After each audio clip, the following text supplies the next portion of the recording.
انا اللي نتقدم حران لك شفت اللي كيف نتقدم لك بدأت البث؟ لان نعود مثلا رقاش كيف رقاش برانو ليه لان يقدموا لي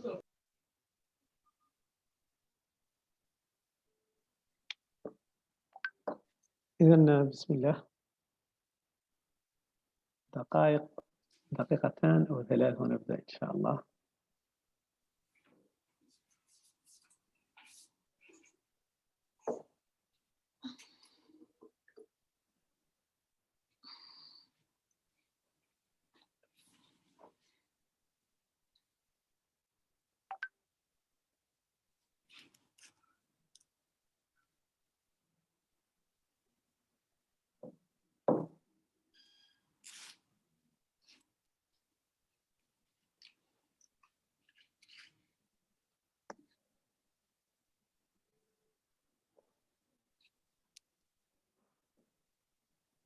ريثما نكون على المباشر سنبدأ إن شاء الله.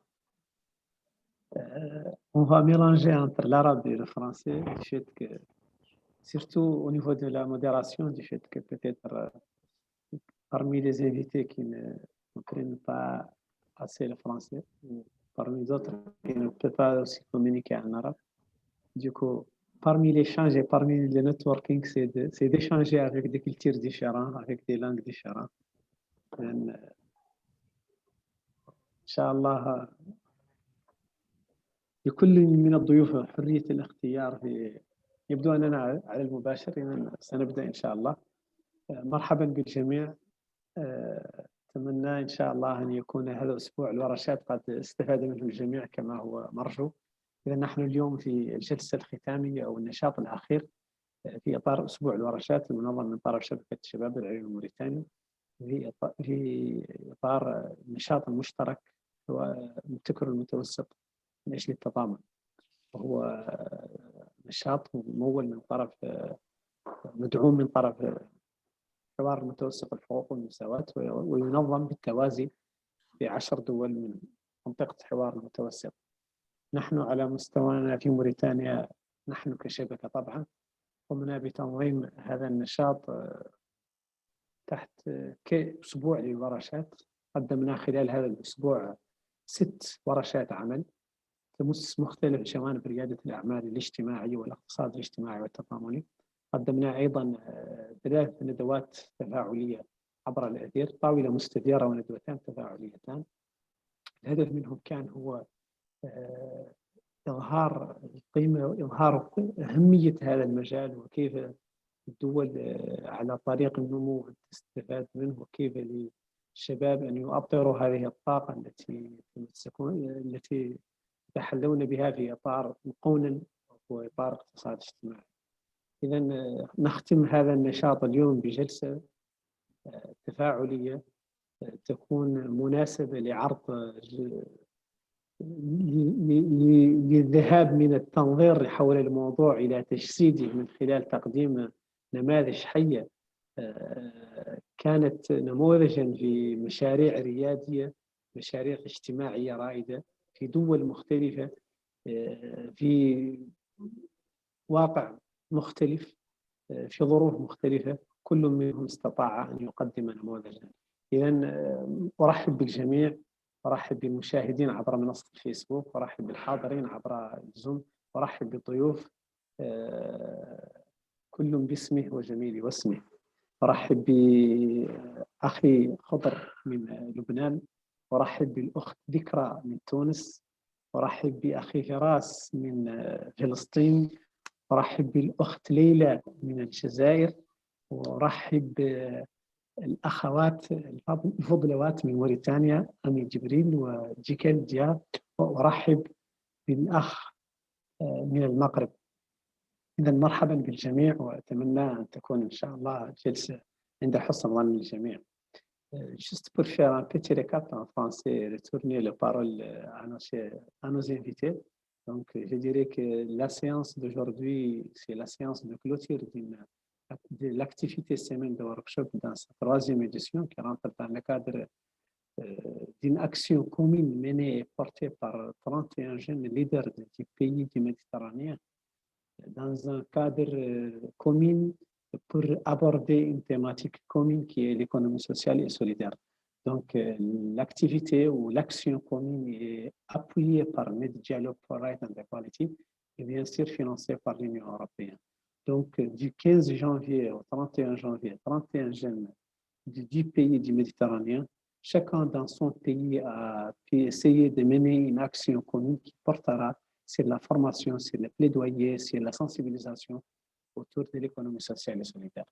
Donc, nous, au sein du réseau de jeunes scientifiques mauritaniens, nous avons mené notre action sous forme d'une semaine de workshop.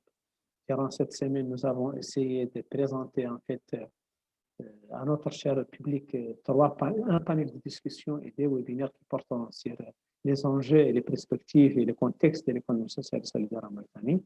D'une part, d'autre part, nous avons fait 6 workshops interactifs qui ont touché pratiquement tous les aspects relatifs à la mise en place d'une structure de l'économie sociale et solidaire, notamment l'entrepreneuriat social et tout. Et nous clôturons cette activité aujourd'hui par une séance de networking qui sera en fait la concrétisation de ce que nous avons dit, la concrétisation de la sensibilisation que nous avons menée durant toute cette semaine. Donc, le fait de présenter des jeunes de contextes différents, des pays différents, et pour qu'ils présentent leurs projets d'entrepreneuriat social qui sont des projets super intéressants et donc dans des contextes tellement différents, ça donne l'envie, ça donne l'idée qu'effectivement c'est possible que nous soyons des entrepreneurs sociaux et qu'il y a un potentiel à exploiter dans ce qui concerne l'entrepreneuriat social. Donc sans plus tarder, je dois présenter nos invités donc, et céder la parole, Inch'Allah, à nos invités. Donc, je commence à introduire notre cher ami. Donc, ce que je vois sur l'écran, peut-être je ne respecte pas l'ordre alphabétique qui est fait dans le poster, mais donc il m'apparaît Khadr. Donc, Khadr, c'est notre ami qui vient de Lubnan. Donc, il a lancé une initiative depuis 2016 qui travaille sur les déchets, donc la valorisation des déchets. Son expérience, c'est le Messar al-Akhtar. Donc, il est depuis 2016, il plaidoie, il fait des activités pour les tri, pour que le Liban sera une ville propre. Donc, il a donc quoi à vous dire. Je ne veux pas prendre la présentation à sa place. Donc, juste, je veux dire que c'est un jeune entrepreneur qui œuvre en ce qui concerne les déchets, l'environnement, la protection de l'environnement et les tri des déchets. Donc, suivi par notre invitée de l'Algérie, donc c'est Leila. Leila est une journaliste algérienne. Donc, elle a un profil super intéressant donc, en termes d'entrepreneuriat social et tout. Donc, elle est activiste, donc elle a lancé son initiative ou son entreprise Ziara. Ziara, c'est une entreprise qui sensibilise à la question de la femme artisane, donc dans le milieu rural.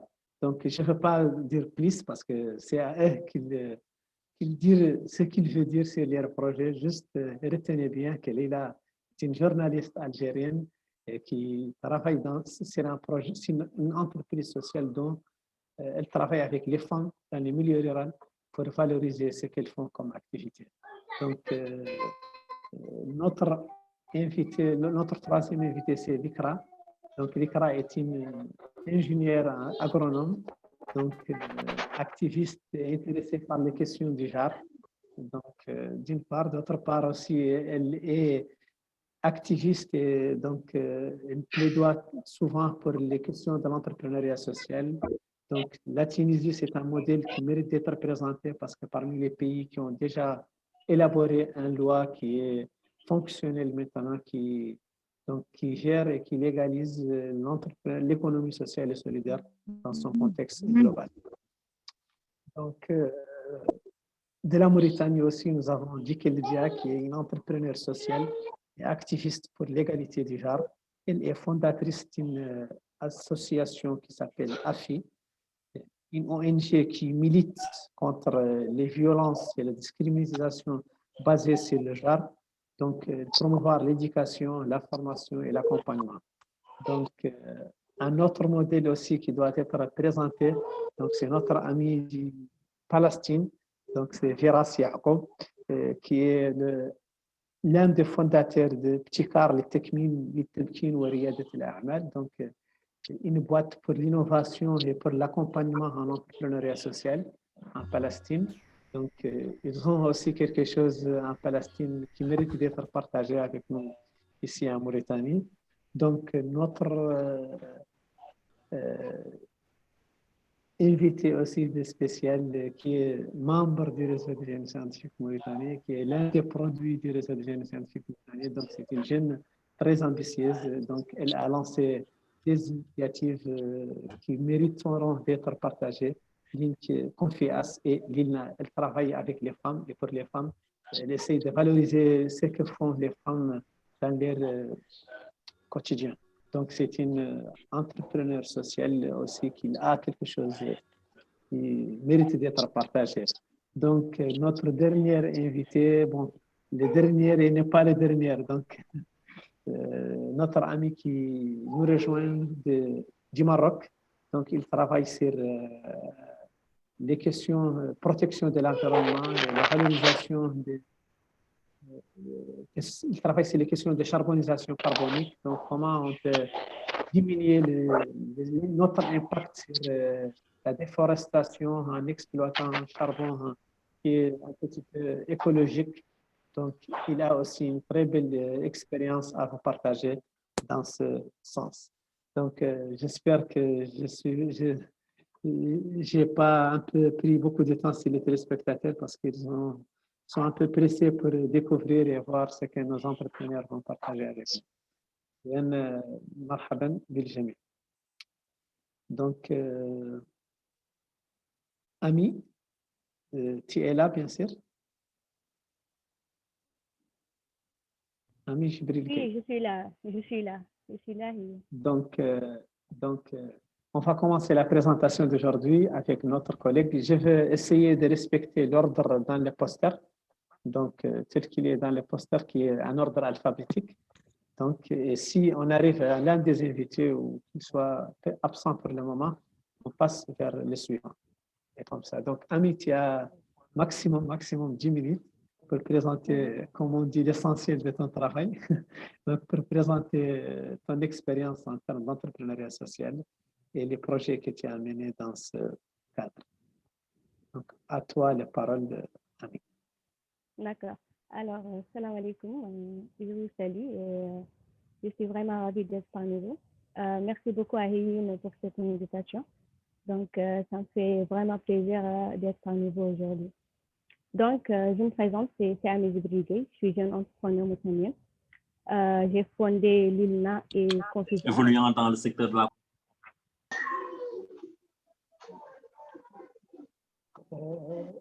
Haram, essayez de couper les micros, comme ça on s'assure qu'on concentre avec ce qui présente. D'accord, je peux continuer? Ok, vas-y, Annie. Voilà, donc...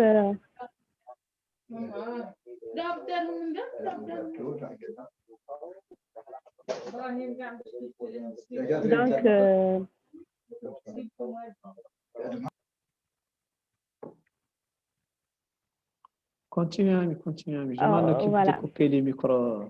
Les gens qui ne font pas attention. D'accord. Donc, en fait, j'ai fondé l'ILNA et Confisa. Donc, je vais commencer avec l'ILNA d'abord. Donc, l'ILNA, c'est une société de production et de commercialisation du couscous mauritanien, appelée aussi le Ngomou. Voilà, il fait partie d'ailleurs du quotidien des Mauritaniens. Alors, le couscous mauritanien, il est produit généralement par des femmes mauritaniennes. Et il est fait à base de blé, le blé complet. Voilà, donc la société a été créée en avril 2020, donc c'est tout récent. Donc, elle vise d'abord en priorité les femmes qui sont traditionnellement les productrices du couscous, en passant aussi par le produit. Car il faut savoir que malheureusement, ces femmes ne sont pas en charge de l'écoulement de leurs produits. vu que déjà la commercialisation du produit s'est limitée juste au niveau du marché local. Et aussi, on peut voir dans un seul marché plusieurs femmes vendeuses du même produit. Ajouté à cela, elles utilisent aussi des moyens très archaïques avec de faibles qualités, c'est-à-dire l'hygiène et qualité et la qualité. C'est pourquoi d'ailleurs certaines personnes avaient peur de l'aspect, malgré qu'elles aiment beaucoup le couscous, car l'aspect qualité et l'hygiène n'étaient pas au rendez-vous, donc ça restait bien à désirer. Alors, c'est dans ce but que j'ai créé l'ILNA, donc pour promouvoir l'inclusion économique de ces femmes-là, en les associant directement. Donc, nous mettons en place des partenariats qui les assurent en plus sur le produit et aussi les intégrer dans la chaîne marketing du produit local de chez nous, c'est-à-dire les mamans de chez nous. Ce que nous leur donnons, c'est un appui en formation sur les techniques de production. Vous me suivez? Oui, Ami. Voilà. Vas-y. Donc, oui. Voilà. Donc, en leur fournissant une formation sur les techniques de production, ainsi que les enjeux d'hygiène et qualité essentiels à l'image du produit. Donc, comme vous le voyez sur le slide actuellement, en haut, il y a l'emballage que les femmes utilisaient avant. C'est ce genre de sachets qu'elles utilisaient. Maintenant, avec l'ILNA, on a des nouvelles emballages qui sont étiquetés et qui sont craft aussi.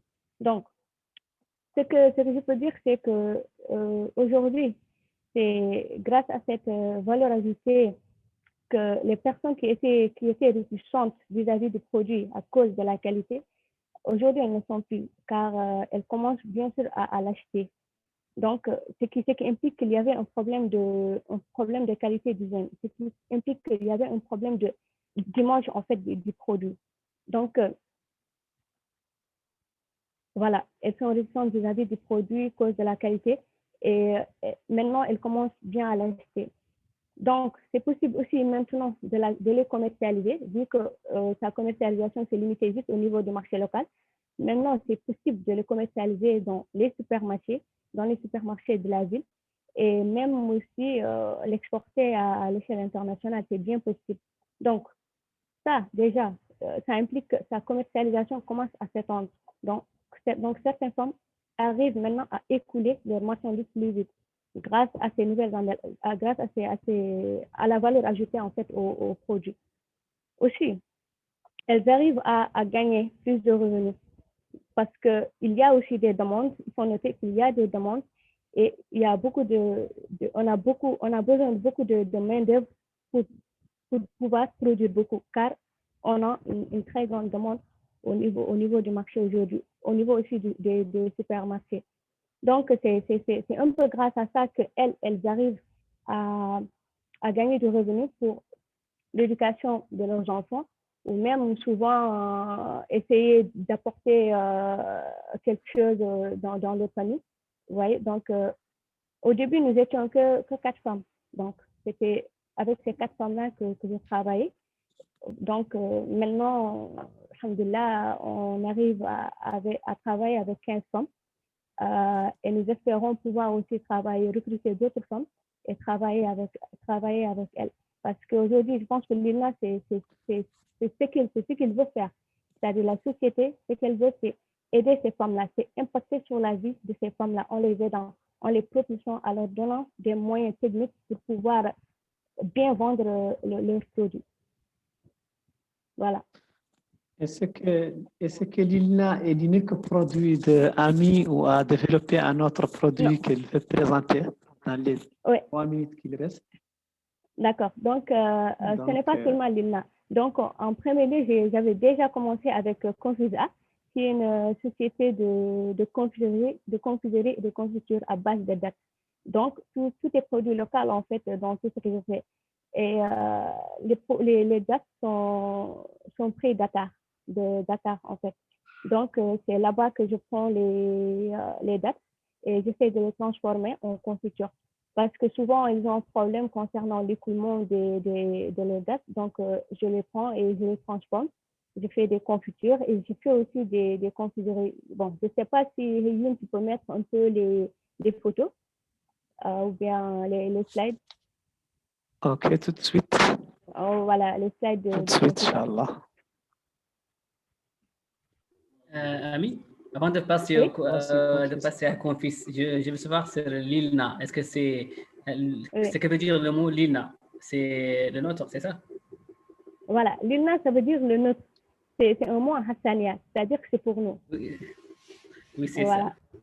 Voilà. Voilà, les manger là. Donc, tu as 2 c'est minutes ça. pour présenter Confias avant qu'on passe à la Tunisie. D'accord. D'accord. Donc, d'abord, les dates. On voulait un peu sortir du quotidien des Mauritaniens. Donc, à chaque fois, on utilise des dates que durant le Ramadan, ou aussi souvent on l'utilise juste bon, comme ça, mais on peut en faire d'autres choses. Là, par exemple, c'est des boules de dates enrobées de chocolat. Donc, il y a aussi des dates que je faisais et des dates où on met du coco râpé, ou bien on met du raisin ou quelque chose. Après, on enrobe du chocolat. Donc, le chocolat, ce sera à leur goût. Du chocolat noir, du chocolat blanc ou aussi du chocolat au lait. Donc, ça, c'est les enfants qui les aiment le plus. Donc, je le fais que souvent pendant des événements. Donc, des mariages, des baptêmes ou bien des anniversaires. Donc, voilà. C'est pour sortir un peu de l'habitude des Mauritaniens vis-à-vis du date. Qu'on peut faire autre chose aussi avec les dates. Donc, il y a aussi les confitures que je fais, et ça aussi, c'est juste occasionnellement. C'est souvent que je le fais dès que, par exemple, il y a de la demande, et il y a aussi mon fournisseur qui m'appelle pour me dire qu'il y a des dates qui sont là et qui restent et qui n'arrivent pas à s'écouler. Donc, je viens, je les achète avec lui, je le transforme et je le vends. Voilà, ça, c'est pour considérer. Donc, merci, Ami, pour cette expérience, pour cette tentative de valoriser les produits locaux. Ça, c'est quelque chose de très intéressant quand même, j'estime. Donc, on passe à la Tunisie. الآن لذكرى من تونس اللي تحدثنا عن تجربتها في مجال ريادة الأعمال الاجتماعية وواقع ريادة الأعمال الاجتماعية في تونس. Merci beaucoup, Mohamed. En fait, mon expérience est un peu différente. Je ne suis pas de la part des entrepreneurs, mais je fais des parts des personnes qui ont aidé les entrepreneurs. Donc, je vais partager mon écran.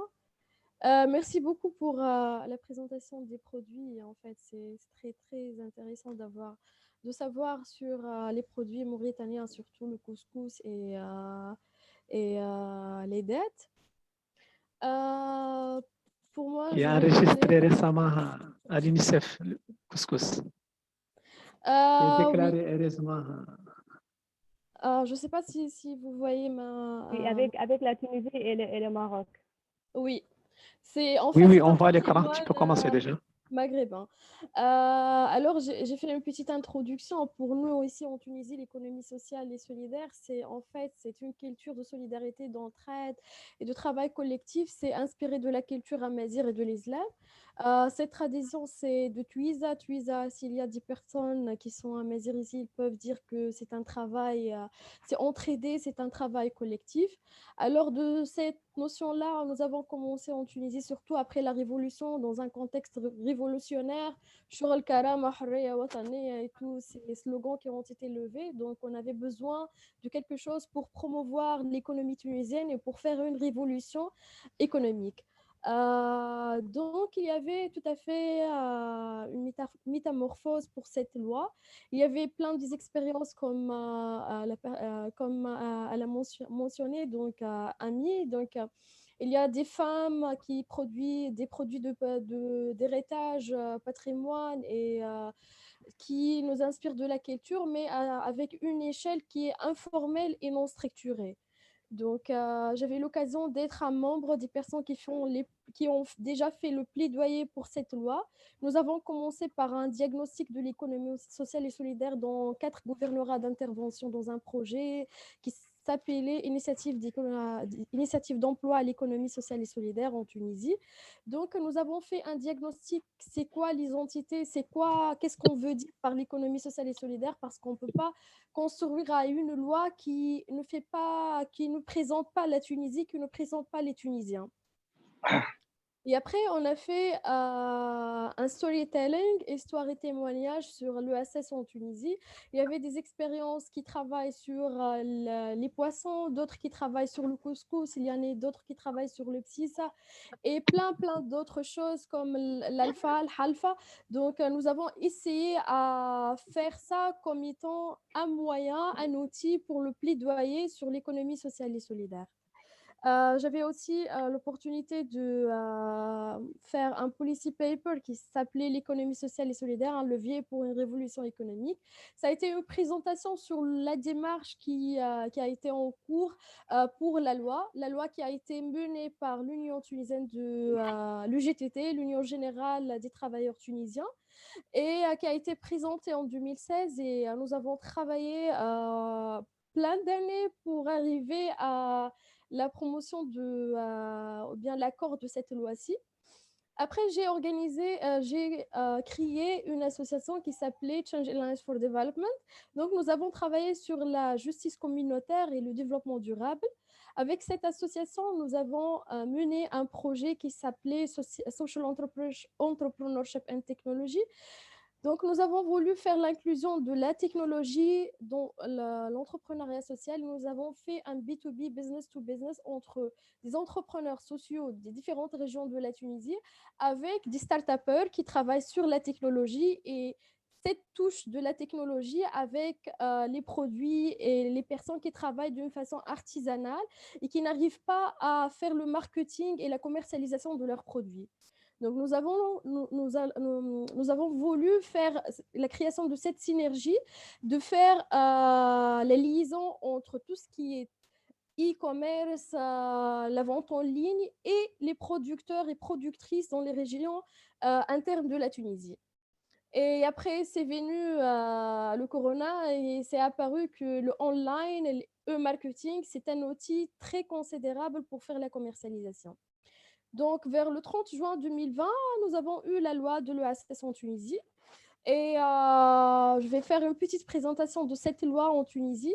Donc, la loi a été validée par le Parlement le 30 juin 2020.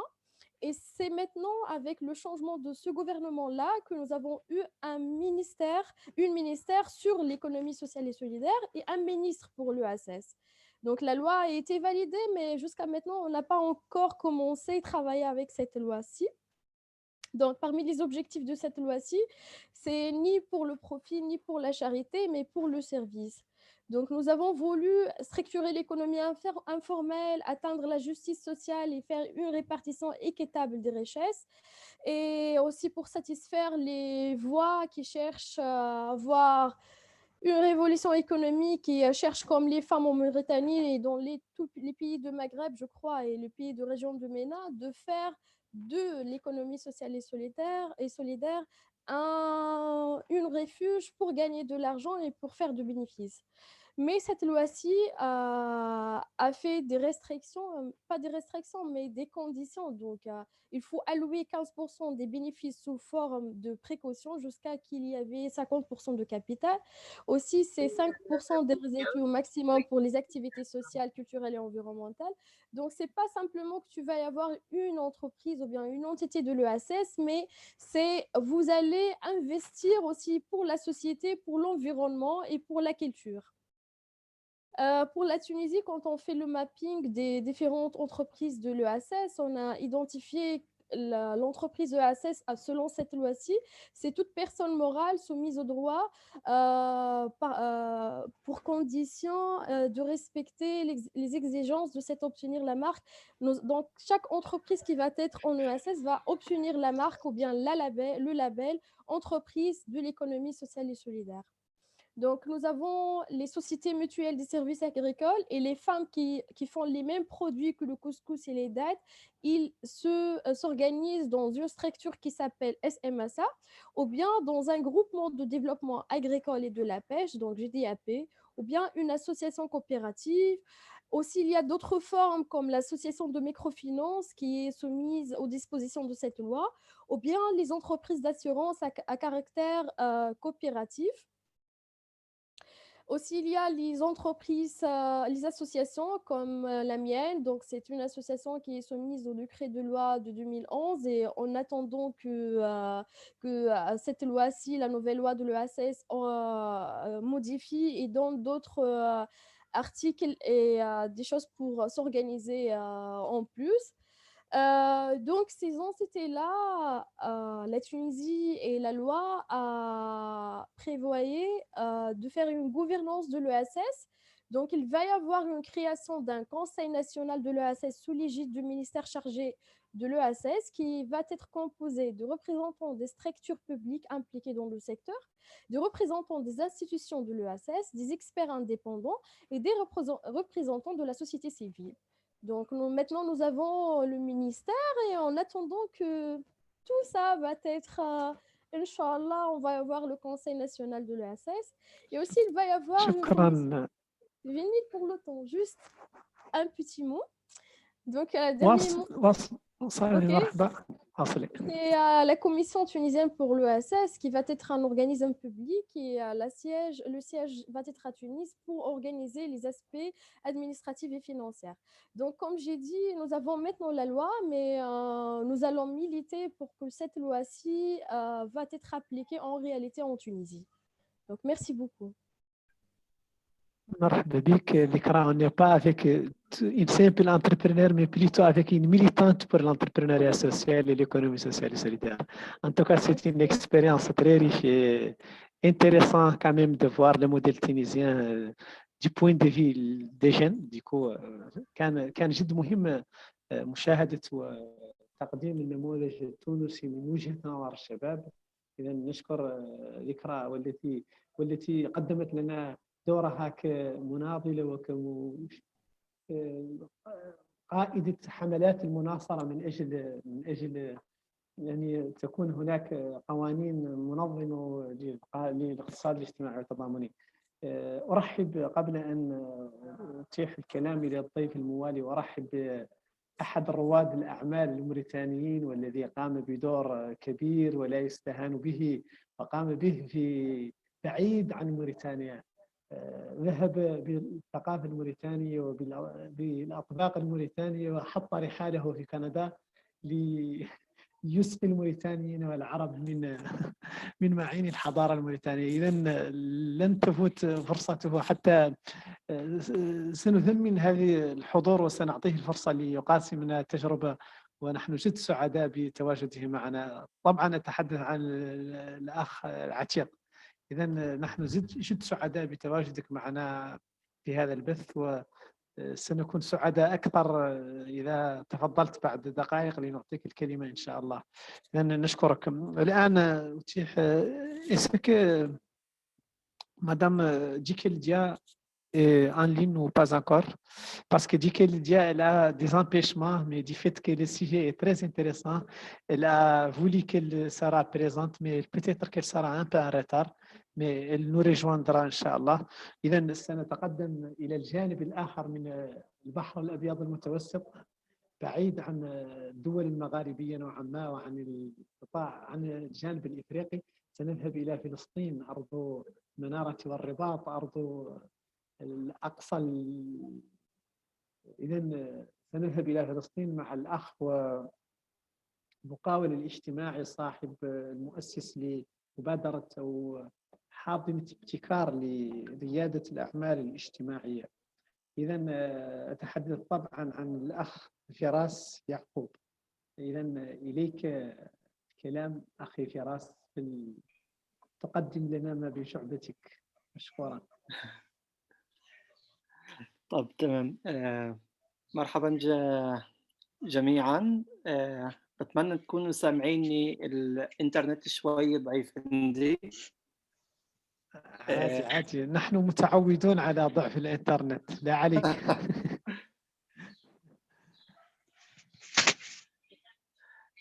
طب تمام. أنا كمان مرة اسمي فراس، أنا من مؤسسين جمعية ابتكار للتمكين الريادة المجتمعية، سلايدز وباوربوينت ومعكم مباشر. واللي عنده كمان يسألني. ابتكار هي مؤسسة جديدة أسستها مجموعة من الشباب عندهم خلفيات مهنية مختلفة. في ناس بيشتغلوا مع مؤسسات دولية، في ناس بيشتغلوا بالإعلام، ناس مصورين، ناس بيشتغلوا بالريادة المجتمعية، وناس بيشتغلوا بالفن والمسرح.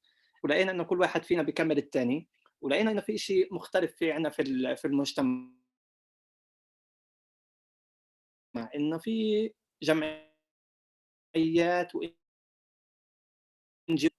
طلعنا على الإحصائيات في الصين إنه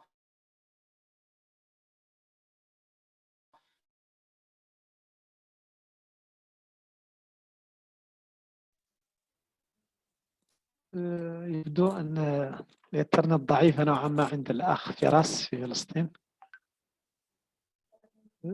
فراس في العالم خريجين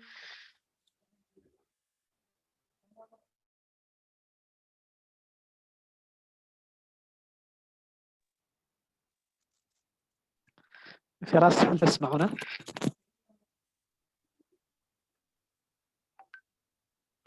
أخ فراس هيك واصل لأننا لا نسمعك. الآن نسمعك، ضعف في النت ولكن سنحاول. طيب ما بعرف وين آخر شيء. سنحاول. كنت بحكي إنه مجموعة من الشباب من خلفيات مختلفة قاموا على تأسيس مشروع ابتكار. تمام. لاحظنا مع بعض إنه نسبة البطالة في فلسطين 30%، أعلى نسبة بطالة في العالم. لاحظنا إنه الخريجين من الجامعات الشباب 45% منهم أو أكثر بشوي عاطلين عن العمل. في مشكلة في إنهم يدخلوا سوق العمل، فيش عندهم المهارات الكافية، وفي مشكلة إنهم يأسسوا شركاتهم أو مشاريعهم. ففكرنا إنه إحنا ممكن نشتغل بطريقة مختلفة، إنه إحنا ما نستنى طالب الجامعة يتخرج عشان نعطيه المهارات وعشان يتدرب وعشان يتعلم كيف يفتح مشروعه أو كيف يدخل سوق العمل. فكرنا إنه ممكن نبدأ من الصفر، نبدأ مع الشباب الصغار، مع الأطفال من عمر 14 ل 18 سنة. الأطفال هدول بروحوا على المدارس صح، بس ما بياخذوا المهارات اللي هم محتاجينها، أو المهارات اللي بتشجعهم يفكروا كيف بكرة بدي أفتح مشروع، سواء المشروع التجاري أو المشروع التجاري المجتمعي. فبلشنا نشتغل مع هاي الفئة من الشباب الصغار، على أساس هو بخلص مدرسته معه تعليمه، زائد معه المهارات الكافية إنه يعرف كيف ياخذ قراره، وبده يدخل جامعة أو بده يتعلم أو بده يكمل في مشروع مهني. فمن هون من هذا المبدأ تأسست ابتكار، وإحنا كنا مفكرين نأسس كسوشيال انتربرايز، بس القوانين زي معظم الدول العربية باستثناء تونس أعتقد صعب جدا أو ما فيش قانون إنه تأسس سوشيال انتربرايز، فسجلنا كجمعية غير ربحية. حاليا كمان غير الشباب الصغار نتعامل مع خلال فترة كورونا صرنا نتعامل مع الرياديين والرياديات، خصوصا الرياديات، وكيف بيتعاملوا في مشاريعهم حاليا في ظل وجود كورونا. مؤخرا بنشتغل مع تقريبا 50 سيدة رائدات أعمال في منطقة بيت لحم. بندربهم على أكثر من ليفل أول هو البيرسونال ديفلوبمنت والسكيلز، المهارات اللي لازم يشتغلوا عليها. بعدين بننتقل شوي بناخذ على الديزاين ثينكينج ابروتش اللي هو التفكير التصميمي، وكيف ممكن ياخذ مشروعه ويدرس مشروعه كمان مرة لتطويره، أو لتبدأ مشروعك من الصفر، أو لتعمل سكيلينج أب لمشروعك. وآخر مرحلة هي بنجيب خبراء في البزنس بلانز وفي تطوير المشاريع، وبنعمل نتوركينج زي هيك ورشات مع مستثمرين، على اساس اذا في ناس بيحبوا يشاركوهم، في ناس حابين ندعموهم، زائد عمليه التوعيه والمناصره.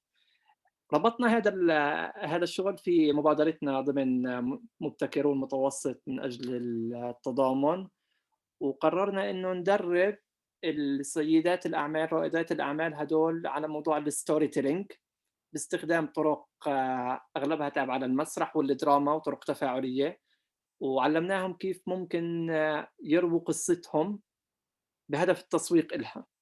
حاليا إحنا في الأسبوع الحالي دربنا مجموعة، الأسبوع الجاي رح ندرب كمان مجموعة، والنتاج الأوتكم من هاي الورشات رح كل سيدة تكتب قصتها كتابة، وإحنا رح ناخد هذه القصص ننشرها على موقعنا الإلكتروني على السوشيال ميديا بهدف التسويق لرائدات الأعمال، وبهدف كمان نساعدهم كيف بيستخدموا رواية القصة كأسلوب من أسلوب التسويق لنفسهم ولمنتجاتهم. أعتقد ال10 دقائق خلصوا، فإذا في حدا عنده أي سؤال أجاوب. على بعدين الأسئلة بعدين. شكرا على المشاركة، على التقديم. أشكرك جزيل الشكر والتوفيق إن شاء الله في النشاط الذي تقومون به. ديك اللي جاء توجور أبسنت. دونك الآن سنعود إلى السياق المغاربي أو الإفريقي لنكتشف معا تجربة ليست بالبعيد من موريتانيا. تحدث عن الأخ حسن الحمر من المغرب. حسن، هل أنت هنا؟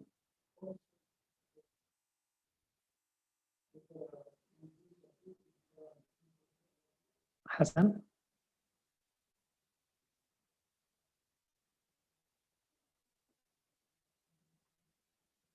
هل تسمعني حسن؟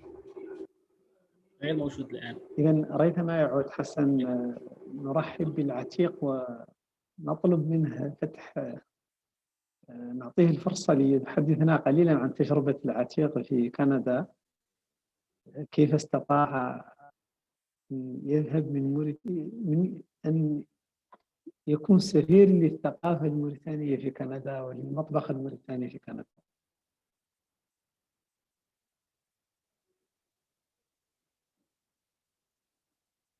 لا يسمعنا. خضر من لبنان.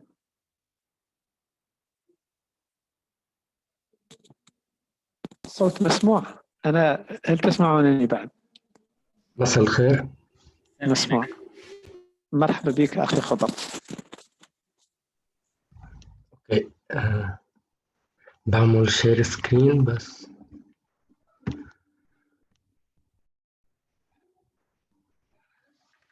بين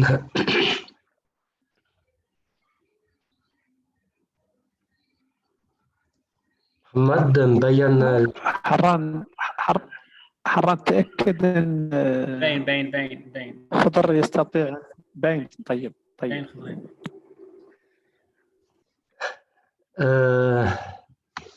بدنا شوي نحكي. بدي بلش بشوية أرقام وما علي أحكي بالعربي. نحن بلبنان تقريبا صرفنا 11 مليار دولار خلال 27 سنة. يعني عم نصرف تقريبا 1,200,000 دولار كل يوم تنعالج حسب الأرقام الرسمية 7,500 طن من نفايات باليوم. يعني كلفة الطن للنفايات عنا بلبنان هي 300 دولار لكل طن. ولبنان عم بيعاني أو عنده مشكلة اقتصادية كتير كبيرة هلا عم نمر فيها، والعملة اللبنانية تدهورت بشكل ما طبيعي، وبالإضافة لأزمة كورونا والأزمات السياسية الثانية. فجرين تراك اوكي أنا بلشت فيها تقريبا بال2016 لما كنت مخلص اختصاص اسمه إدارة الإبداع المستدام، اللي تعرفنا على المفاهيم التنمية المستدامة، المسؤولية الاجتماعية للشركات والاقتصاد الأخضر والشركات الاجتماعية. وشاركت ببرنامج بإيكول سوبريور دي زافير. كان مطلوب منا أنه نقدم مشروع عنده أهداف بيئية اجتماعية وكان بذات الوقت عندنا مشكلة نفايات، لأن المطامر بلبنان نحن بنعتمد على مبدأ التمر، يعني كل النفايات بتروح على التمر، مثل المطمر اللي شايفينه هلأ بطرابلس هو دغري على البحر الأبيض المتوسط. أوكي، هيدا المطمر كان مفروض يكون 12 متر بالعلو، فهو كان بالأساس بال 2016 32 متر. وبذات الوقت ليش عندنا مشكلة نفايات؟ لأن بلبنان ما بنفرز نفاياتنا من المصدر. ليش ما بنفرز نفاياتنا من المصدر؟ لأن عندنا مشكلة ثقافية، لأن ما عندنا ثقافة أو عادة أنه المجتمع اللبناني يفرز نفاياته من المصدر. وبالإضافة مين اللي بيهتم بهذا الموضوع؟ هي ستات البيوت. بطرابلس بشكل خاص لقينا انه تقريبا في حوالي 70% من ستات البيوت هن ما عندهم فرصة عمل، وكمان هن موجودين بالبيت. فشكلنا فريق عمل من ستات بيوت نساء، واعطيناهم الطريقة تيطلعوا هن يعملوا حملات توعية للفرز من المصدر. وهيك بلشت جرين تراك اللي هي شركة اجتماعية تهتم بالإدارة المستدامة للنفايات عن طريق الفرز، عن طريق إدارة مشاريع للفرز من المصدر من خلال مجموعات نسائية بقلب المناطق أو يعني اللوكال كوميونيتيز أو السلطات المحلية. أكيد نحن our vision هو لنشجع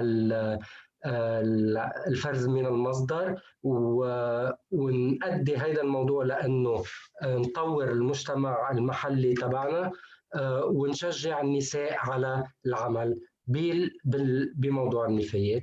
عندنا تو ميشن. أول شيء نحن بنهتم educate in Lebanon about this topic أو نعلم عن الفرز من المصدر. كمان بنجمع وبنعيد فرز المفروزات اللي بنلمها. الاكتيفيتي نحن بننظم 3 انواع اكتيفيتي. اول مرحله او 3 مراحل للمشروع هي اول شيء بنعمل حمله توعيه للفرز من المصدر، نرجع بنجمع، نرجع بعدين بنبيع هول المفروزات. رح اعطي شويه صور عن كيف بنوزع، باي طريقه بنوزع فلاير للسكان. بنرجع بنحط مستوعبات وبيجي بيلم من هول المستوعبات تياخدهم على المستودع عنا الوير هاوس. هونيك بيصير عملية إعادة الفرز مرة تانية تنحضرهم ونبيعهم للمعامل، وبالتالي هيدي الطريقة بتخلينا نفوت إنكم من وراء عملية بيع هول الماتيريال، وبيروح هول المصريات اللي بيجوا للمجموعات النسائية اللي اشتغلت بهيدا المشروع. عم جرب سرع قد ما بقدر. تقريبا نحن كمان اذا بدي اعطي امثال على حملات توعيه نحن عملناها او اكتيفيتي. نظمنا فيستيفال بتمويل من يونيسف ولاب ريليف، حضروا 4000 ولد عن الفرز من المصدر. كمان عملنا حملة توعية بمنطقة بلبنان ل 15,000 بيت دور تو دور اويرنس، وكان عندنا 60 امرأة مشاركين بهيدي حملة توعية بتمويل من ميرسي كوربس. وكمان مثلا مشروع بمنطقة تانية بلبنان هي بشكا بتمويل من UNDP. كنا عم نهتم بعملية الفرز من المصدر، الحملة التوعية للسكان، الجمع، وكمان إعادة الفرز المواد العضوية وغير العضوية، وكنا نكبسهم ونبيعهم للمعامل. كمان شوية هيك صور شوي من حملات توعية أو البروشيرز المنظمة. هيدا بشكل عام. وحابب فرجيكم فيديو صغير من 3 دقائق عن المشروع. إذا معي 3 دقائق. معي محمد 3 دقائق بعد. مرحبا. نحن مهتمين بمشروع فرز النفايات لأن في أغلب الدول هناك مشكل نعاني من هذا المشكل. إذن مهتمين باكتشاف التجربة بغية الاستفادة منها إذن بكل سرعة.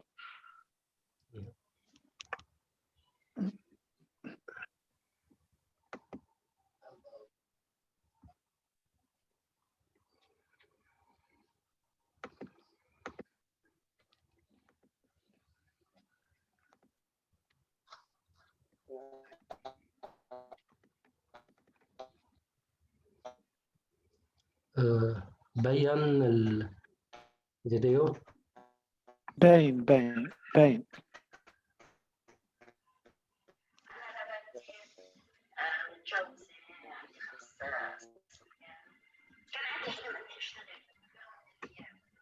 لو ممكن تشارك الصوت من الجهاز راح يكون أحسن.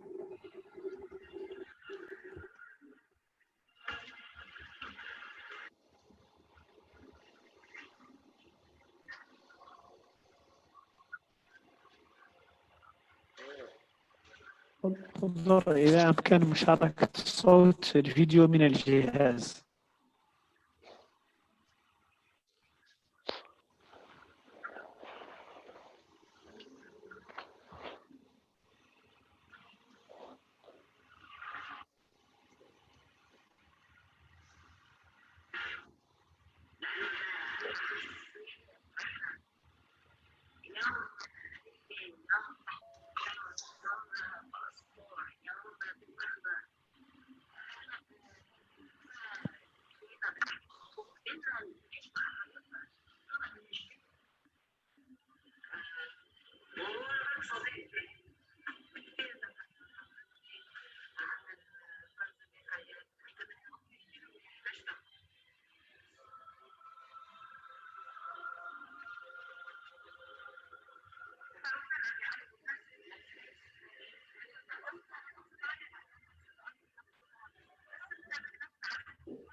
شكرا للأخ خضر على مشاركة.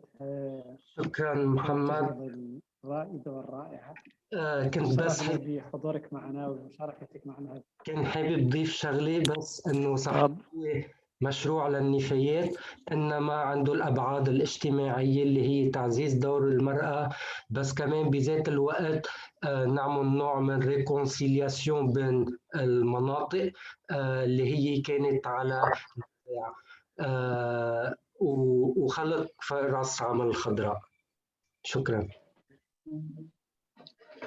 شكرا جزيلا. شكرا. نتمنى أن يستفيد الجميع من هذه التجربة الرائدة. شكرا جزيلا لك. إذا نعود لبقية المتدخلين. شكرا. حسن حمر من المغرب عاد. حسن.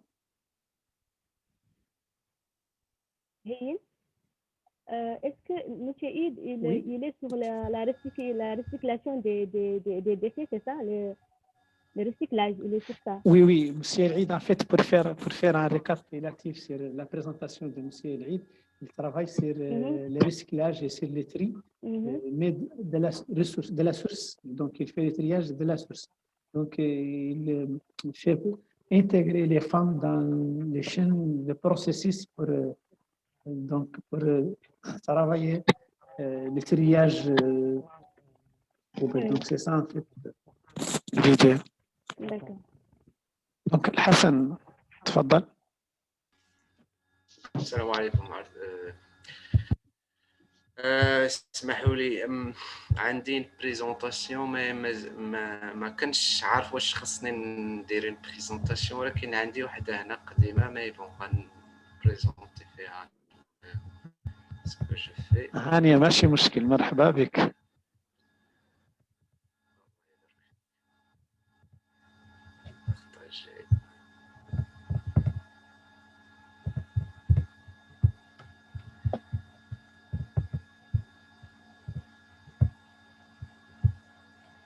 السلام عليكم، أنا حسن الحمار. شوية الشاربونيي فيغ، يعني مول الفخر كيما كيقولوا هنا في المغرب. دونك vous préférez que je parle en arabe ولا الدارجة ولا en français؟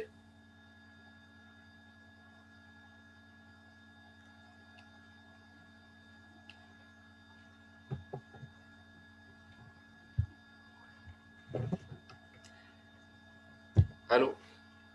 إذا مرحبا، بدا محمد.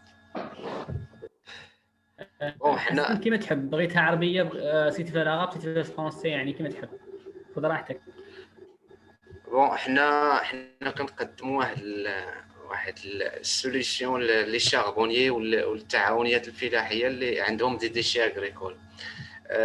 حنا كنجاوبوا الاشكاليه ديال ان الناس لي شاربونيي والتعاونيات الفلاحيه عندهم دي ديشي غير كيحرقوهم، ولي شاربونيي كلاسيك هما اللي كيوجدوا الفخر كيديروه بطريقه تقليديه وكيدير بزاف ديال الدخان. طريقه الانتاج ديال الفحم بطريقه تقليديه كينتج بزاف ديال الدخان وكيعطيك اون بيرت دو روندمون ياك، وخصو يوجدوا غير في دي سيزون تري بريسي، ملي ما كتكونش الشتاء ولا كان الصيف، الا كان الحال سخون بزاف ما يمكنش يدير له شاربون حيت يقدر يحرق المحيط فاش خدام، وكيعطي ان برودوي لي دو موفي كاليتي. دونك حنا سكون اوطون شاربونيي بدينا كنديروا الشاربون فير، بدينا بان بروتوتيب وجدنا اي ديكو تعلمنا une solution un peu économique et qui répond à un contexte local. عوض تمشي تامبورتي دو ماتيريال، حنا تعلمنا comment faire pour produire du bon matériel. et donc ولينا كنبيعوا الاكومبانيو التعاونيات ولي شاربونيي بان فور un four qui يدير ديك لا بيروليز ولا كاربونيزاسيون، un broyeur, une presse ou 20 panneaux solaires. Donc on accompagne l'unité de production de charbon vert ou là de charbon de bois avec des panneaux solaires et du matériel qui ne consomme pas d'énergie, ou avec un four aussi qui est mobile. Donc on a fait une région dans le milieu du Maroc, Agadir, la région Souss Satraha, il y a 53 charbonniers. Donc on cible نبيعوا عليهم du matériel, accompagnons باش يولوا des charbonniers verts. et puisqu'on monte en haut تما كاينين des charbonniers، كاينين région اللي فيها plus de 1000 charbonniers. Donc les clients pilotes باش بدينا، on a déjà formé 19 coopératives, on a vendu 3 unités في l'oriental. عندنا des coopératives تما qui exploitent le romarin, اليازير. Donc عندهم la production, ils génèrent des résidus, des déchets de الطروفه ديال العود غير كيحرقوهم. Donc حنا on les a accompagnés par une formation financée par l'ONUD. Donc on a vendu à 3 coopératives du matériel pour produire du charbon vert. Donc notre cible principale les charbonniers, de les accompagner à produire avec des fours en tôle ou en métal pour produire du charbon de qualité et ne pas polluer l'environnement. Donc, par rapport aux concurrents, on a des charbonniers classiques qui travaillent avec la méthode traditionnelle, ou les fabricants chinois. Au lieu d'apporter du matériel, on peut fabriquer du matériel de bonne qualité avec une économie d'énergie ou alimenter avec les panneaux solaires. Donc, on se situe sur un point très compétitif par rapport au matériel importé. Donc, voilà, on produit aussi une poussière de charbon qui s'appelle biochar, qui est capable de fertiliser le sol. C'est des sous-produits qu'on produit. Donc, on produit aussi avec les noix d'argan une poussière qui est capable d'entrer dans les gommages et les produits cosmétiques produits par les coopératives locales, et aussi un charbon actif à base des noix d'argan qui est aussi utilisé dans les produits cosmétiques. Et aussi, on produit des briquettes du charbon avec une presse qu'on commercialise localement. C'est ça, voilà ma présentation. Merci. شكرا إبراهيم. شكرا حامد. حسن. شكرا حسن حامد على هذا العرض وعلى هذا النموذج الذي يتماشى مع أهداف التنمية ويتماشى مع الحفاظ على المصادر الطبيعية التي هي في الحقيقة سر الثروة الحقيقية التي علينا أن نثمنها ونحافظ عليها. يعني شكرا لك. ومن المغرب سنتوجه إلى الجزائر لنعود إلى موريتانيا. أتمنى أن يكون العتيق دائما معنا، لأني جد مهتم بتقديم تجربته، لأنها تستحق أن تقدم للشباب الموريتاني وللشباب العربي في مختلف الدول. إذا الأخت ليلى عساس من الجزائر تقدم لنا ما بشعبتها مشكورة. Merci. Bonsoir à tous, marhaba bikoum, salam alaikum. J'espère que vous m'entendez, parce que parfois ça bug de mon côté. Oui, Leila. Ah, très bien. Alors, Oui, Bonsoir. Leila, on t'entend. je partage mon écran. Très bien. Alors en fait, je suis Leila Assès, je suis la fondatrice de la marque Ziara. Ziara est une marque solidaire, éco-responsable, qui fait la promotion des produits oasiens. Donc je reste large, je commence par l'Algérie, mais je reste vraiment sensible à tout l'espace oasien. Donc on l'a en Mauritanie, on l'a en Tunis, le Maghreb. Donc on est en fait dans une dynamique vraiment très solidaire et très expansive. Donc Ziara, en fait, pour moi, c'est un projet qui me tenait à cœur pour faire la promotion des produits du terroir oasien, mais surtout de la femme rurale oasienne. Donc en fait, en Algérie, on a la problématique surtout des inégalités nord-sud. Donc à mon sens, Ziara, c'est plus qu'une marque, c'est une philosophie, donc une fenêtre ouverte sur l'entrepreneuriat social, mais aussi le Sahara algérien. Donc il a une dimension socioculturelle, économique. Et on a aussi, comme notre amie de la Tunisie a parlé, elle a parlé d'esprit de Tuisa. Oui. Tuisa en tamazight veut dire l'entraide. Voilà. Donc on s'entraide pour tout, surtout autrefois, et c'est encore présent dans les espaces oasiens. On s'entraide pour... On s'entraide pour bâtir des maisons. Les femmes dans les villages et dans les qsor oasiens s'entraident encore pour rouler le couscous pour les mariages. Donc de l'arabe classique ziara, donc signifie nzour, en rendre visite, et c'est littéralement donc la visite. C'est une manifestation dans l'espace oasien algérien, nous l'appelons ziara. Il me semble que chez nos voisins marocains, ils l'appellent moussem, l'ouada.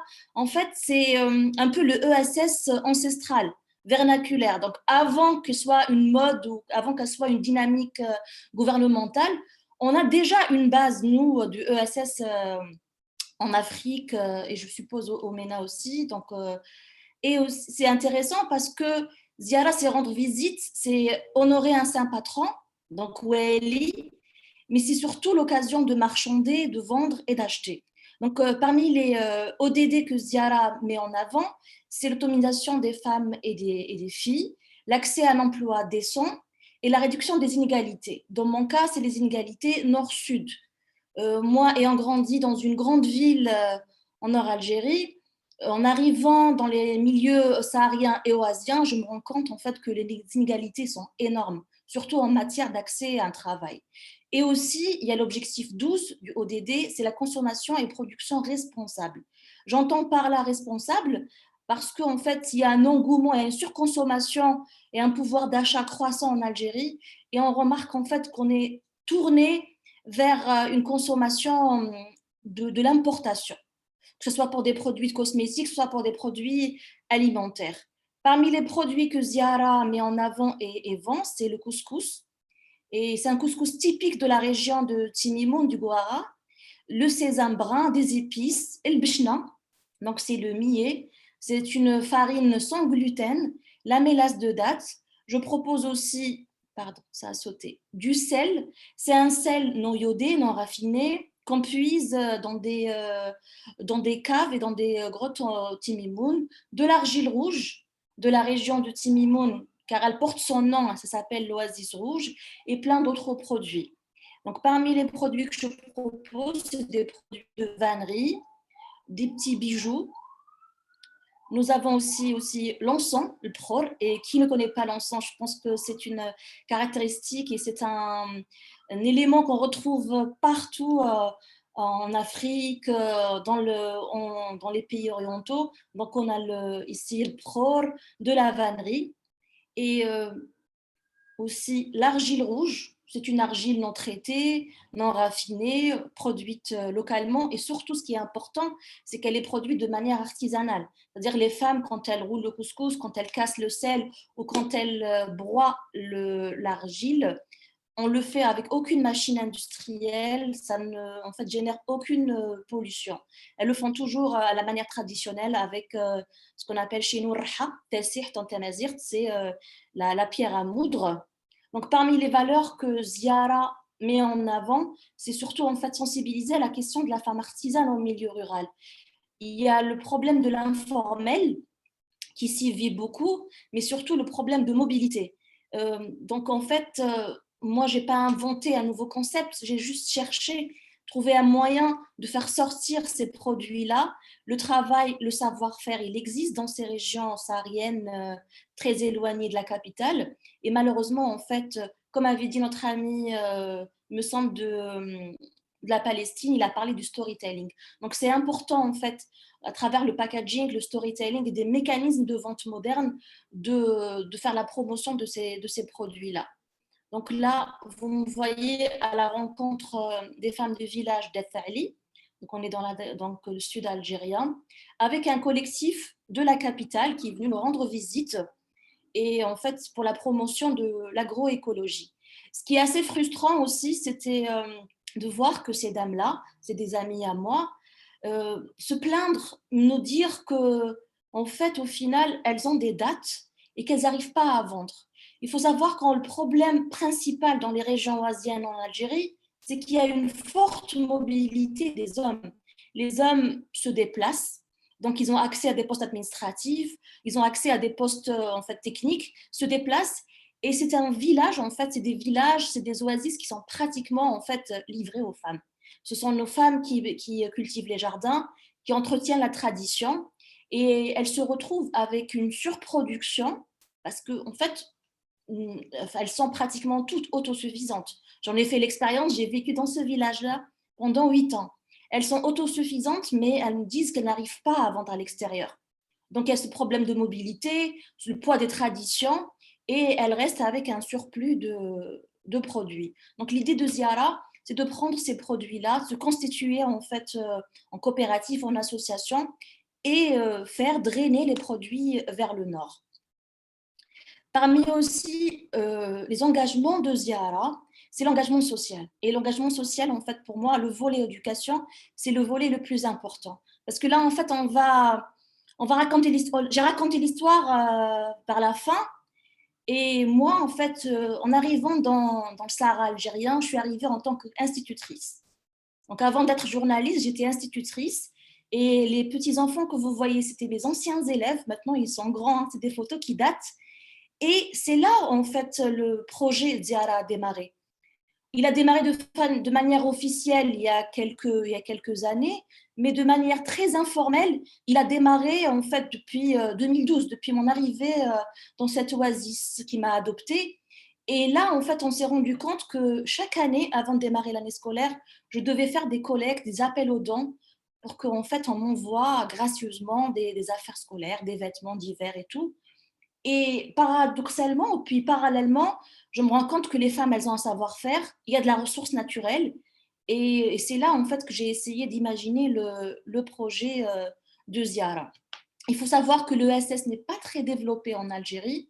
Comme je l'ai dit un peu plus tôt, c'est de l'informel, c'est surtout en fait une sorte d'économie sociale séculaire et ancienne, mais en tant que fondement, en tant que dynamique gouvernementale, c'est très très très récent.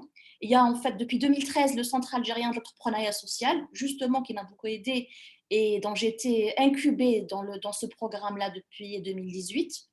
Donc c'est le seul en fait centre en ce sens qui travaille en collaboration avec des programmes de l'Union européenne tels que le PNUD et le programme Orange Corner des Pays-Bas implanté en Algérie et un peu en Afrique. Donc en gros, voilà ma présentation. Merci. Merci Leila Hassas pour cette super intéressante présentation. شكرا بزاف عليها والله يحفظك. Merci.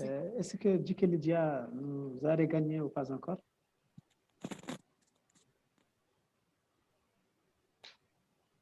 Donc, je crois qu'elle n'a pas eu le temps grâce à son temps. Parce que lorsque je l'ai contactée, elle avait un imprévu, surtout en fait, elle avait donc un rendez-vous, un meeting, le même horaire, mais elle a dit qu'elle va essayer en fait de nous rejoindre lors de la session, mais apparemment elle n'a pas eu le temps. إذا سوف نفتح الوقت بدأ يضايق 5 دقائق إذا كان فيه أسئلة بين الضيوف أو بعض الأسئلة على منصة فيسبوك أو زوم هم أعيد الكلمة أو إلى رئيسة شبكة شباب العلم الموريتاني لترحب بدورها. نحن في الشبكة ترأسنا امرأة ولنا كامل الفخر بذلك.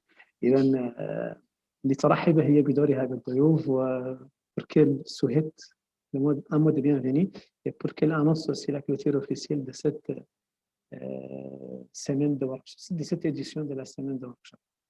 Donc, s'il y a des questions à poser.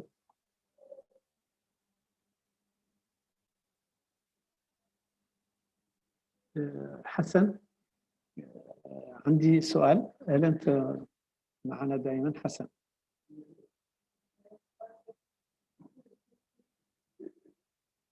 حسن نعم. تسمعني؟ أسمعك. موضوعك جد مهم، قضية الشربونيزاسيون. إذن كيف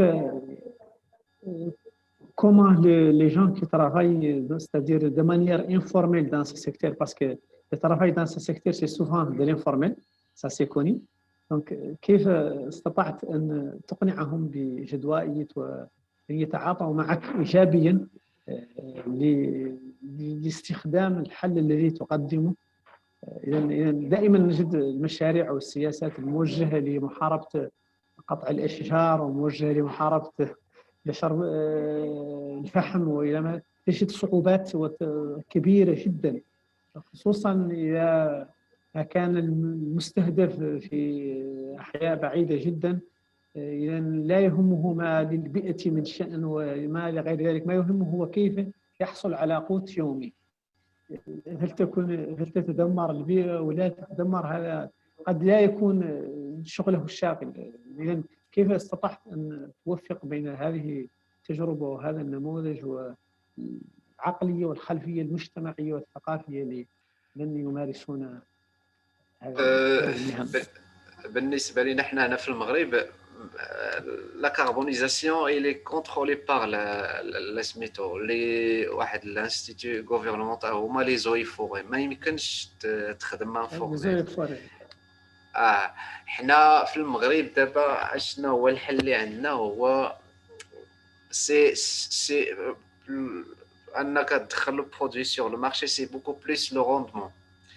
انا vous avez du matériel qui est capable انه يعطيك un meilleur rendement، يقدر تخرج du charbon من لا بيوماس، من لو بوا، من توت سورت دو بوا، من لي غرينيون دوليف، لي نوا. هذا هو لا بروبوزيسيون دو فالور اللي عندنا حنا. هما دو فاسون انفورميل جو بونس با حنا حازمين فهادي. ما يمكنش ان شاربونيي يخدم دو فاسون انفورميل هنا في المغرب، ولكن في دوطخ بي جو بونس. ولكن هنا سي بروبوزيسيون de gain en termes de rendement. زين شكرا. ذكرى هذه هي الإجابة.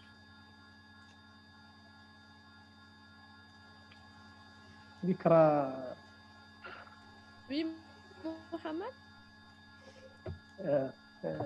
après avoir تونس قررت قانون ينظم قطاع الاقتصاد الاجتماعي والتضامني. التوقعات والنتائج التي قد تعكسها الترسانة القانونية على الواقع اليومي للجمعيات والمنظمات مؤسسات ريادة الأعمال الشبابية التي إذا التشجيعات اللي تقدمها الترسانة القانونية شنو هي في تونس، وانعكاس هذا القانون على الواقع في تونس اللي يعود كيف؟ هل الصوت مسموع ذكرى؟ هل سمعت السؤال؟ مسموع سمعت السؤال. السؤال معقد شوية، لكن الكونتكست التونسي هو ان بو احنا مازلنا في مرحلة ترانزيتوار بعد الثورة وبعد الحاجات اللي صارت الكليكا. لكن القانون هذايا، وتونس معروفة بالقوانين وترسانات وما شاء الله، تونس ديما سباقة في وضع القوانين. لحد الآن القانون خرج في جوان 2020.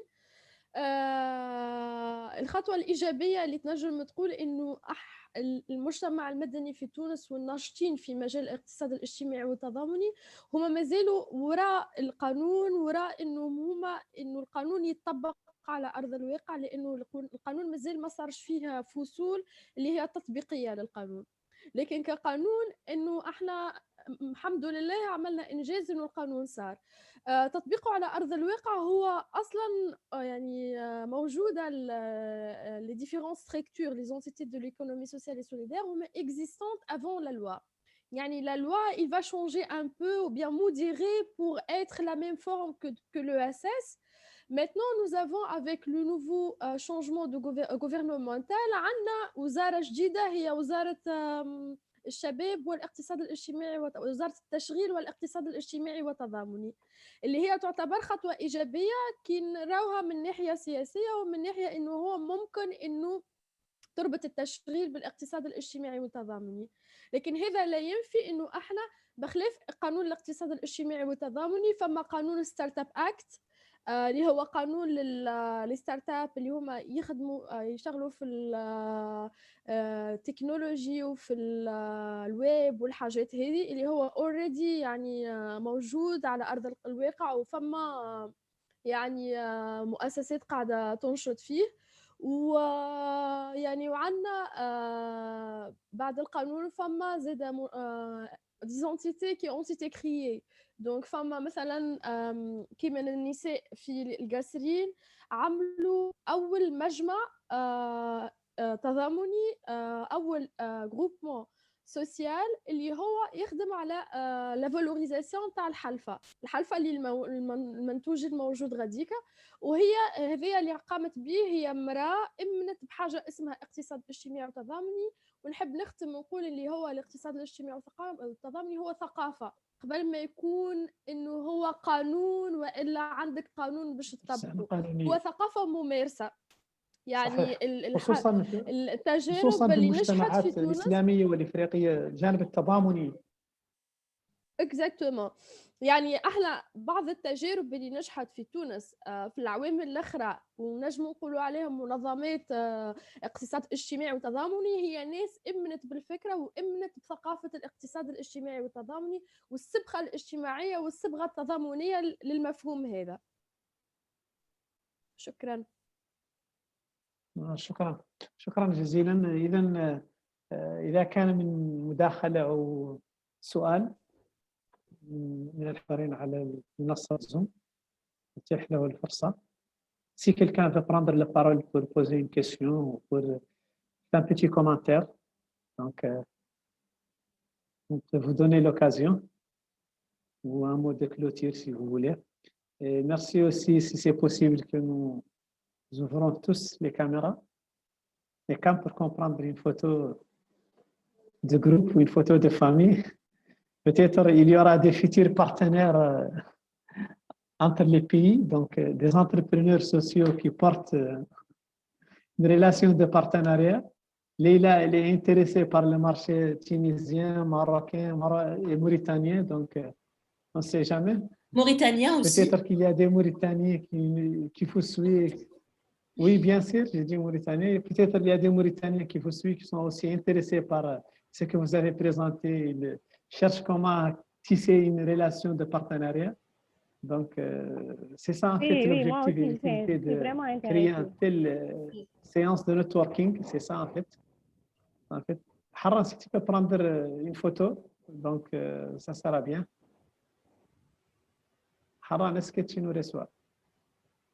Je peux proposer quelque chose. Donc, il y a deux Leïla et Ami qui produisent déjà le couscous. Donc, si on cherche à faire un label commun entre Tunisie, Algérie, Mauritanie et le Maroc, on va pas dire que un couscous, c'est un couscous, mais avec un goût différent, un goût tunisien typique ou bien mauritanien ou bien algérien. Donc, ça va être une très bonne initiative pour commercialiser ensemble. Avec le piment tunisien هو انك سبلوات الفحم من المغرب. الهريسه طيبوه على الفحم نتاع حسن. Oui, bien sûr, bien انك sûr. سبلوات الهريسه ونطيبوه على الفحم. Vu que nous partageons le أنا بدوري patrimoine, donc je pense نشكركم. que nous pouvons le faire. Bien sûr, bien sûr. Donc أنا بدوري أشكر جميع الحاضرين، أشكر المتابعين عبر صفحة الفيسبوك، أشكر الحاضرين هنا في زوم، والشكر الجزيل لجميع الشباب رواد الأعمال من الدول الشقيقة على تلبيتهم الدعوة وعلى الحضور دون أي تردد. صراحة لم أجد أي صعوبة في التواصل مع ليلى ومع ذكراء ومع خضر ومع فراس ومع حسن، الكل استجاب بسرعة ما شاء الله، وكان مهتم بتقديم تجربته وتجربة دولته. إذن وهذا شيء نحن نثمنه ويدفع لنا الكثير من الآمال في التعاون، في عقد شراكات، في عقد أمور مشتركة بين الشباب. نحن الشباب يعول علينا الكثير في النهوض بواقعنا الاجتماعي والاقتصادي. إذن هذا النوع من الجلسات قطعا وحتما هو يشكل فكرة، يشكل فرصة لربط وللتقارب بين مختلف التجارب. أتمنى أن يكون لها ما بعدها، أن تكون فقط بداية وسيكون لها ما بعدها.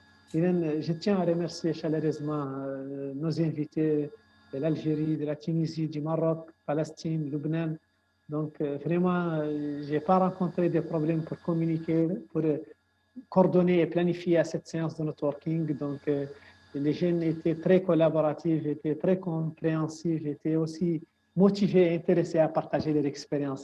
Chose que je les sollicite beaucoup et moi et l'équipe, nous l'apprécions beaucoup quand même. Donc je suis vraiment ravi de participer au Mediterranean Forum qui m'a donné l'occasion de découvrir des profils aussi intéressants comme Ikra, comme Khodor, comme Firas. Donc, en espérant, Inch'Allah, que cette séance de networking aura des suites concrétisées sur le terrain en ouvrant des opportunités ou des perspectives de partenariat et de collaboration entre les jeunes, parce que c'est nous les jeunes que nous devons vraiment mener le développement social, économique, social, solidaire, parce qu'il y a quand même c'est de l'énergie. Donc nous avons de l'énergie, nous avons la volonté et nous voulons être des citoyens actifs et des citoyens qui nous entreprenons et que nous relevons les défis et vivre nos populations. Donc vraiment, j'étais ravi de modérer cette séance de networking, de découvrir ces projets super intéressants et de créer ces liens de partenariat et ces liens de networking entre les différents participants à cette séance de networking. دونك باسم الشبكه وباسم اعضاء الفريق نشكركم كاملين. جو ريميرسي شاليريزمون. نتمنى ان شاء الله ان تفتح لنا الفرصه عن في القريب العاجل ان شاء الله يكون مثل هذه الجلسات عن قرب او حضوريا، لكن للجائحه اكراهات وللوضعيه الصحيه اكراهاتها الخاصه.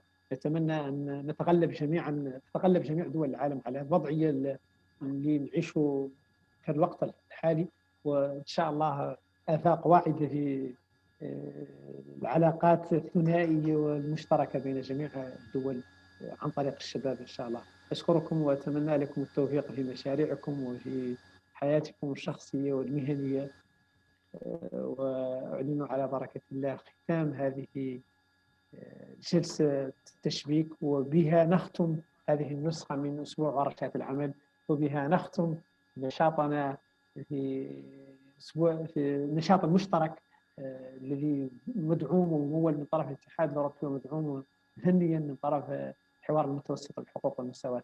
اشكركم جميعا واتمنى لكم التوفيق، والسلام عليكم ورحمه الله. شكرا. امو دورفوار. مرحبا.